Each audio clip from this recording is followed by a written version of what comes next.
എല്ലാവർക്കും നമസ്കാരം. പുതിയൊരു വീഡിയോയിലേക്ക് സ്വാഗതം. ഏത്തപ്പഴവും അവലും വെച്ചുകൊണ്ട് നമുക്ക് നല്ലൊരു ഈവനിങ് സ്നാക്സ് ഉണ്ടാക്കിയാലോ? അപ്പം അതെങ്ങനെയാണ് ഉണ്ടാക്കുന്നതെന്നാണ് ഇന്നത്തെ വീഡിയോയിൽ ഞാൻ കാണിച്ചു തരുന്നത്. അതിനുവേണ്ടി ഇതുപോലൊരു പാൻ എടുത്തിട്ടുണ്ട്. അതിനകത്തേക്ക് ഒരു 2 കപ്പ് അവല് ചേർത്ത് കൊടുക്കുക. ഞാൻ വെള്ളയവലാണ് ചേർത്ത് കൊടുത്തിരിക്കുന്നത്. നിങ്ങളുടെ കൈവശം ചുമന്നയവലുണ്ടെങ്കിൽ അതും ചേർത്ത് കൊടുക്കാം. അത് ചേർത്ത് കൊടുത്ത് നന്നായിട്ടൊന്ന് ഇളക്കി 2-3 മിനിറ്റ് സമയം നന്നായിട്ടൊന്ന് ചൂടാക്കി എടുക്കണം. ഒരുപാട് സമയം ഇട്ടൊന്ന് ഫ്രൈ ആക്കേണ്ട ആവശ്യമില്ല. അതിനുശേഷം പിന്നെ അതിനകത്തേക്ക് ചേർത്ത് കൊടുക്കേണ്ടത് അരക്കപ്പ് തേങ്ങയാണ്. അരക്കപ്പ് തേങ്ങ ചിരവിയതും കൂടെ ചേർത്ത് കൊടുക്കുക. അതായത് ഒരു ചെറിയ ഒരു മുറി മതിയാവും. ഇപ്പോൾ നമ്മുടെ തേങ്ങയുടെ വിലയ്ക്ക് ഒരുപാട് തേങ്ങ ഒന്നും നമുക്ക് ചേർക്കാൻ പറ്റത്തില്ലല്ലോ അല്ലേ? എല്ലാവർക്കും അറിയാമല്ലോ. അപ്പം തേങ്ങ ഉള്ളവർക്ക് കുഴപ്പമില്ല, ഇല്ലാത്തവരുടെ കാര്യമാണ് പറയുന്നത്.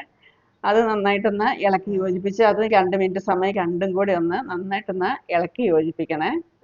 ഇത് 2 മിനിറ്റ് ആയിട്ടുണ്ട്. ഇനി നമുക്കിതൊന്ന് മാറ്റി വെക്കാം. തണുക്കാൻ വേണ്ടി ഒരു പാത്രത്തിലേക്കൊന്ന് മാറ്റി വെക്കണം. അപ്പോൾ വേറൊരു പാത്രത്തിലേക്ക് മാറ്റി വെച്ചതിന് ശേഷം നമുക്ക് അതേ പാനിലേക്ക് ഒരു 1.5 ടേബിൾ സ്പൂൺ നെയ്യ് ചേർത്ത് കൊടുക്കുക. ഇതുപോലെ ഒരു പാത്രത്തിലേക്ക് തണുക്കാൻ വേണ്ടി മാറ്റി വെച്ചിട്ടുണ്ട് കേട്ടോ. ഇനി ആ പാനിലേക്ക് ഒരു 1.5 ടേബിൾ സ്പൂൺ നെയ്യ് ചേർത്ത് കൊടുക്കുന്നുണ്ട്. ആ നെയ്യ് ഒന്ന് ചൂടായി വരുമ്പോഴത്തേനും ഒരു ടേബിൾ സ്പൂൺ കാഷ്യൂനട്ടാണ് ഇതുപോലെ ഒന്ന് ക്രഷ് ചെയ്തത് ഇട്ട് കൊടുക്കുന്നുണ്ട്. അതൊന്ന് ഇടയ്ക്കൊന്ന് കടിക്കാൻ കിട്ടുമ്പോൾ നല്ല ഫ്ലേവർ ആയിരിക്കും. അപ്പോൾ ഓരോരുത്തരുടെ ഇഷ്ടത്തിനനുസരിച്ച് ഇത് കൂട്ടുകയോ കുറയ്ക്കുകയോ ഒക്കെ ചെയ്യാം. അതിൻ്റെ കളർ ചേഞ്ച് ആയി വരുമ്പോഴത്തേനും കുറച്ച് മുന്തിരിയും കൂടെ ഉണക്കമുന്തിരിയും കൂടെ ഇതിനകത്തേക്ക് ചേർത്ത് കൊടുത്ത് രണ്ടും കൂടി ഒന്ന് നമുക്ക് ഫ്രൈ ആക്കി എടുക്കാം. അപ്പോൾ മുന്തിരിയൊക്കെ ഒന്ന് വീർത്ത് വരുന്ന സമയം നമുക്ക് അതിന് കോരിയെടുക്കാം കേട്ടോ. അപ്പോൾ ഇതാ ആയിട്ടുണ്ട്. നമുക്കിതിനി കോരി മാറ്റിയെടുക്കാം. ഇനി അടുത്തായിട്ട് ചെയ്യേണ്ടത്, ഇവിടെ ഞാനൊരു 2 ഏത്തപ്പഴം ഇതുപോലെ ചെറുതായിട്ട് കട്ട് ചെയ്തെടുത്തിട്ടുണ്ടായിരുന്നു. അതേ പാനിലേക്ക് തന്നെ നെയ്ക്കകത്തേക്കിട്ട് നന്നായിട്ട് ഇതൊന്ന് വഴറ്റിയെടുക്കണം. ഒരുപാട് അങ്ങ് വേവിച്ചെടുക്കേണ്ട ആവശ്യമൊന്നുമില്ല. നന്നായിട്ടൊന്ന് വഴറ്റിയെടുത്താൽ മതിയാവും. അതിനുശേഷം നമുക്ക് വറുത്ത് വെച്ചിരിക്കുന്ന അണ്ടിപ്പരിപ്പും അതുപോലെ തന്നെ മുന്തിരിയും കൂടെ ചേർത്ത് കൊടുക്കാം. അണ്ടിപ്പരിപ്പും മുന്തിരി നമുക്ക് ഇതിനകത്തുനിന്ന് ഫ്രൈ ആക്കി മാറ്റണം എന്നില്ല. അതിനകത്തേക്ക് നേരിട്ട് പഴം ഇട്ട് കൊടുത്താലും മതിയാവും കേട്ടോ. എങ്ങനെയാണേലും കുഴപ്പമൊന്നുമില്ല. ഇനി അത് ഇത്രയും മതിയാവും. നന്നായിട്ട് വാടി വന്നിട്ടുണ്ട്. നമുക്കതൊന്ന് മാറ്റിയെടുക്കാം കേട്ടോ. ഇനി അടുത്തായിട്ട് ചെയ്യേണ്ടത് ഒരു 1/4 കപ്പ് ശർക്കര നമുക്കൊന്ന് ഉരുക്കിയെടുക്കണം. ഇതുപോലെ ഒരു പാത്രത്തിലേക്ക് ഇട്ട് കൊടുത്തതിന് കഴിഞ്ഞാൽ 2 ആണി വെല്ലമാണ് ഞാൻ എടുത്തിരിക്കുന്നത്. അതൊന്ന് പൊടിച്ചെടുത്തതാണ്. അതിനകത്തേക്ക് ഒരു 1/2 കപ്പ് വെള്ളം കൂടി ചേർത്തിട്ട് നന്നായിട്ടൊന്ന് മെൽറ്റ് ആക്കി എടുക്കാം. ഇത് മെൽറ്റ് ആകാൻ വേണ്ടി നമുക്ക് മാറ്റി വെക്കാം വേറെ അടുപ്പിലേക്ക്. ആ പാനിലേക്ക് മെൽറ്റായി വന്നിട്ടുണ്ട്. ഇനി ആ പാനിലേക്ക് ഇതൊന്ന് അരിച്ച് നമുക്കൊന്ന് ഒഴിച്ചു കൊടുക്കാം. അപ്പോൾ 2 തിള വന്നു കഴിഞ്ഞ ശേഷം ഇതിനകത്തേക്ക് ഒരു 1/2 ടീസ്പൂൺ ഏലക്ക പൊടിച്ചത് ചേർത്ത് കൊടുക്കണം. ഇതുപോലെ ഒന്ന് നന്നായിട്ട് തിളച്ച് വരണം.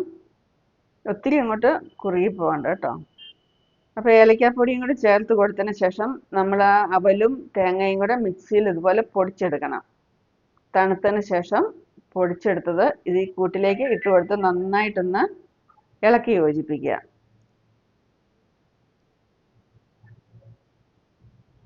അപ്പോൾ ഇതാ ഇളക്കി അവലല്ലേ, അത് പെട്ടെന്ന് അങ്ങ് സോക്ക് ചെയ്യും. ഇത് നന്നായിട്ടൊന്ന് ഡ്രൈ ആയി വന്നിട്ടുണ്ട്. ഇനി അടുത്തായിട്ട് നമുക്ക് ചെയ്യേണ്ടത് നേരത്തെ തയ്യാറാക്കി വെച്ചിരിക്കുന്ന ആ പഴത്തിൻ്റെ കൂട്ട് ഇതിനകത്തേക്കൊന്ന് ചേർത്ത് കൊടുക്കുക. അതുകൂടെ ചേർത്ത് കൊടുത്ത് നന്നായിട്ട് ഇതൊന്ന് മിക്സ് ചെയ്തെടുക്കുക.